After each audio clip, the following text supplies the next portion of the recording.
Bonjour à tous et bienvenue dans cette nouvelle info des taux. Après un mois de juin légèrement haussier et particulièrement début juin, les taux se sont globalement stabilisés dans la dernière partie du mois de juin. Les derniers barèmes que nous avons reçus de nos partenaires bancaires début juillet sont globalement stables.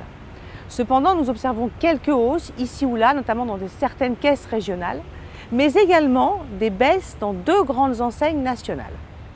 Ce qui conduit à des moyennes qui sont finalement stables, autour de 1,50 sur 15 ans et 1,75 sur 20 ans.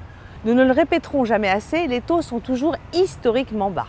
Maintenant, la question est, que faut-il faire cet été si on cherche un prêt immobilier? Soyez très attentifs et n'hésitez pas à faire le tour des établissements bancaires. Certains établissements nous ont déjà signalé vouloir un petit peu lever le pied durant l'été parce que les back-office sont déjà surchargés et d'autres au contraire sont toujours dans une phase de conquête active.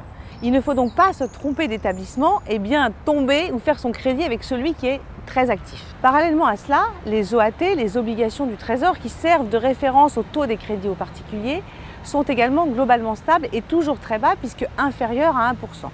Dans ce contexte, aucune raison que les taux des crédits aux particuliers remontent fortement.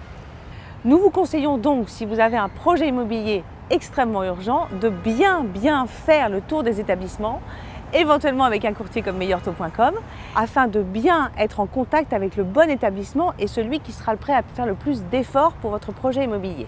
N'oubliez pas l'assurance emprunteur. En effet, un taux de crédit immobilier très bas, mais une assurance emprunteur mal négociée et le fameux TEG, le taux effectif global, c'est-à-dire le coût total du crédit, augmentera fortement. Et ce que vous aurez gagné sur le taux du crédit, vous allez le perdre sur l'assurance. Il faut également donc comparer et se tourner vers des professionnels qui sont à même de vous conseiller dans le choix de cette assurance emprunteur. À très bientôt sur meilleurtaux.com.